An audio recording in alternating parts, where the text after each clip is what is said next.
Good luck to all of you. And the race is on. The rock fast to begin. Brushing up is Alvin Dugo. Moving up by Darrell's Charming Santi. Magna Carta is racing in fourth from the outside. And moving up by Darrell is Major. It's now Charming Santi. Followed by Major. Darak on the outside is Magna Carta.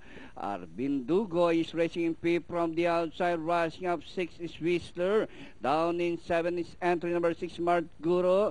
Prince Isaiah, Platinum Lance, Dirjan, and Raon is running at the tail of the field. Charming Santi by some 2 lengths, followed by The Rock. And on the outside is Magna Carta.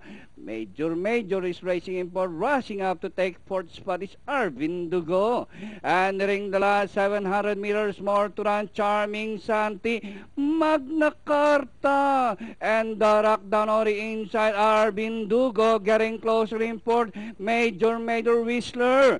And out of far turn, Magna Carta is now the leader. And on the outside is Alvin Dugo, The Rock by the rest, Charming Santi, racing towards the final turn and into the exciting and long Santa Ana stretch run with a favorite Magna Carta, this time by a length and a half. Alvin Dugo is on the outside, The Rock down on the inside. Magna Carta, Alvin Dugo is on the outside, but still Magna Carta, Alvin Dugo, and finally close between Alvin Dugo and Magna Carta. Then comes The Rock, Dirjan, Whistler, Prince Isaiah, Raon, Smart Guru, Charming Santi.